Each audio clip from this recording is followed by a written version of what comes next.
What's up, guys? James Carter TV here for my 7th 2016 NFL mock draft. That is right, the 7th version of the 2016 NFL mock draft that I've been updating throughout the past 3 or 4 months now. But it's okay because there's only a month left, meaning that there's probably 2, maybe 3. I think I should go to 10.0. I mean, why not? We're already at 7. We're near 10. So 3 more mock drafts coming up within the next 4 or 5 weeks, so get ready for that. So, with that in mind, today I have cranked out a 3-round mock draft that can be found almost in its entirety in the description box. Now, unfortunately, YouTube does not allow me to put the 3rd round in the description box because there's only so much you can put in the description box. So, in order to get the 3rd round, you have to go to jamescartertv.blogspot.com and you'll be able to view the 3rd round of this mock draft. But the first 2 rounds are found down below in the description box in their entirety. And I'm going to quickly talk about the big picks here in the first round. Now, again, because these mock draft videos, right? I have a decent amount of my subscribers. A lot of you people subscribe to this channel because you love these mock drafts, and I appreciate that.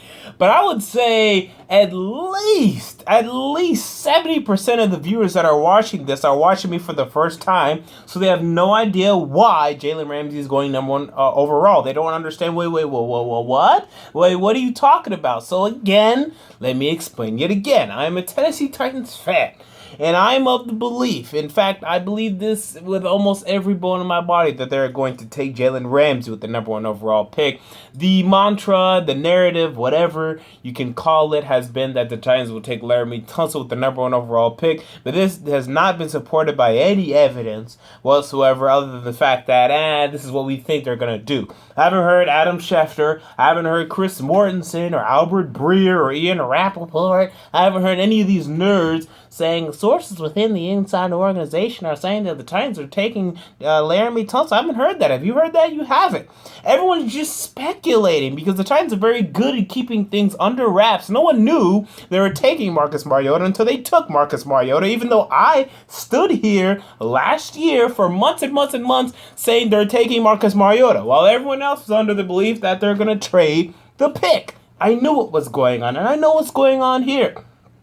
They love Jalen Ramsey. It's been reported by Charlie Campbell of WalterFootball.com. You can see it in their eyes. Yes, I know. What kind of evidence is that, James? Are you kidding me? I'm telling you. It's a match made in heaven. He was born in Nashville. They have a huge need at cornerback. John Robinson was talking about how important it is to have a number 1 cornerback, a lockdown cornerback in the NFL. The Titans do not have one. They're going to take one, and Jalen Ramsey. And until I can get some concrete evidence to get me off of this, I will stay on this, except maybe next mock draft, just to switch things up. I think I might do a Laremy Tunsil mock draft. But still, I believe that this team is taking Jalen Ramsey. And after that, if you've been following these mock drafts, I'm sorry, but the first 7 picks, not much are changing yet again. Because if the Titans take Jalen Ramsey, I don't see any other way that the Browns do not take Carson Wentz. So Carson Wentz goes number 2 to the Cleveland Browns. Yes, they signed Robert Griffin III, but from everything I'm hearing, reading, seeing, whatever, they are still very much key on taking a quarterback with this number 2 overall pick, either Wentz or Goff. And I think Hugh Jackson likes Wentz, especially after that really good pro day that Carson Wentz had. So Carson Wentz goes number 2. Number 3, the Chargers. It's a little bit of a question here, but again, I'm picking Laremy Tunsil to go to the San Diego Chargers. I just think it's too big of a need for them to get a franchise left tackle. King Dunlap did not play well last year. He was already, wasn't very good to begin with. I mean, he had a nice 2014 season, but we kind of thought that was fool's gold because he was awful in Philadelphia. So he started to show his true colors. When talking about their tackle position, Mike McCoy praised Joseph Barksdale, who's going to be at the right tackle, but did not say much about King Dunlap. This was recently at the owners' meeting. So I am led to believe that they will go Laremy Tunsil here, although I do admit the Chargers would like to trade down, and this is something that I would like to see going forward, whether or not that'll be a possibility here. I don't like to project trades because the odds of you getting a trade correctly are absolutely entirely ridiculously low. I mean, you have to identify a team that's going to trade down, the team that's going to trade up, and then identify which players those teams will take at their new draft slots. I would rather just project that this team is going to stay and then pick who they're going to pick if they stay. That's what I do. So I'm going to have them taking Laremy, Tunsil, but Deforest, Buckner, I think, is a very distinct possibility here. Number 4, the Dallas Cowboys take Joey Bosa. I'm sorry, Myles Jack isn't an inside linebacker in a 4-3 defense, although I love Myles Jack. He's my number 3 overall prospect in this draft. But he is not a middle linebacker in the 4-3 Cowboys defense. Cowboys need a middle linebacker, not a weak side, not a strong side, as they have Sean Lee, as they have Anthony Hitchens. So they'll take Joey Bosa to stiffen their defensive line after Randy Gregory got caught with his BS. Next, we have Jacksonville Jaguars taking Myles Jack. They signed a whole bunch of crap in free agency. Chris Ivory, and I mean good crap. Chris Ivory, Malik Jackson, Treshaun Gibson, but there's still a need at linebacker. They fill it with Myles Jack. 6, Baltimore Ravens, again, now they're taking Deforest, Buckner. It sounds like they're sticking with Eugene Monroe, and I am hearing that if Ryan Clady is released, if Deforest Buckner, if DeBrickashaw Ferguson is released, these are 2 tackles they may identify to target in free agency, so look out for that. So for now, I have them taking a defensive lineman, I have them taking Deforest Buckner. 49ers still taking Jared Goff.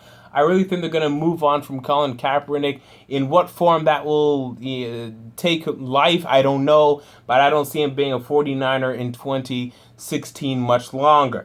Next, we have the Eagles. I listened to you, Eagle fans. I put out a beacon. I said, Eagle fans, who do you want at number 8 now? You guys told me. I respond. Vernon Hargreaves III goes number 8 to Philly. I think this is a pick that, I would like. I'm not a big fan of Nolan Carroll or who else did you guys? You guys signed Leotis McKelvin, like some Earl Wolf kid. Like, who are these guys? Get you a number 1 cornerback. You get one in Vernon Hargreaves. Next, we have Tampa Bay Buccaneers. This is an interesting decision to me, but I think there's a need at right tackle. DeMar Dotson was unable to be healthy last season, lost his job, wasn't very good when he had his job anyway. You have Jonathan Smith, who you drafted in the 2nd round last year. I think you get a right tackle here with Ronnie Stanley being the best player on the board here. You could still take a Shaq Lawson, but I think since you signed Robert Ayers, you can afford to take the best player available, and that player is Ronnie Stanley. Number 10, I have trouble with this Giants pick now because they went out and they signed everything on the defensive line. They still have issues at safeties, but there's no safety here. So who are they going to take? Their offensive line's pretty good, and offensive linemen are gone anyway. I like Darron Lee. I think they still have a need at linebacker. I don't like Max Unga. I don't like Devin Kennard. He's fine. I think you could upgrade. And I can't remember your other starting linebacker, so upgrade on him as well. You put Darron Lee in this Giants defense. That'll help out this Giants defense even more. Bears take outside linebacker he'll be an outside linebacker for them, Shaq Lawson, who I think would be a really good player for them. Saints fans, you say you don't want a Sean Robinson. Well, I'm giving you Sheldon Rankins. I think you're going to take a defensive lineman with this pick. If Shaq Lawson is available, you'll take him. If not, you'll take a Sean Robinson or Sheldon Rankins. You say you really don't want a Sean Robinson. I listened to you. I gave you Sheldon Rankins, and I'm sure you're not going to really want him either. But that's what I think you guys are going to do in this draft. Dolphins take Ezekiel Elliott. The Dolphins are the most running back desperate team in the NFL. I don't care much for Ezekiel Elliott. I'm one of the few that doesn't. I really don't care much for running backs, period. But for some reason, Adam Gates really wants a running back. He gets one here in Ezekiel Elliott. Raider fans, you guys, last time I projected you guys to get Jack Conklin. You went out, you re-signed Donald Penn. Now every position on your offensive line is absolutely filled. Almost every position on your offense is completely filled. So I think if Ezekiel Elliott's available here, you guys are going to take him up. You guys are going to snatch him up because Latavius Murray is a nice running back. But you could upgrade because we're getting to a point now with the Raiders where you guys don't have much needs. The big needs, strong safety, free safety, and none will be taken with the 14th pick. I can guarantee you that. So with that in mind, Ezekiel Elliott might be a possibility here, but outside of him, I think in another inside linebacker, if Darron Lee's available, which he's not, I have Reggie Ragland coming in here. I mean, yeah, Ben Heaney is okay, but you can upgrade, and you upgrade here with Reggie Ragland. And from there, dissect the mock draft down below. Just some key things. Laquan Treadwell. I think this guy's going to fall, and I find it absolutely disgusting. I mean, he's my number 6 prospect on my big board. I love Laquan Treadwell. I don't care that he ran a 4.63. I don't care. This guy's a freaking beast. And he's going to make Pro Bowls, and I'm going to say, how could we pass on this guy? We knew he was good, and we just let him fall because, he couldn't run a 4.5. Who cares? The kid can play. And he's going to go team up with Teddy Bridgewater. He's going to have 1,000-yard seasons. And everyone's going to say, oh, my God, why did we take Eli Apple? Why did we take Noah Spence over Laquan Treadwell? And I think that's going to be the conversation for years to come. And just dissect the mock draft down below. And until next time, James Carter TV, I'm out. Peace.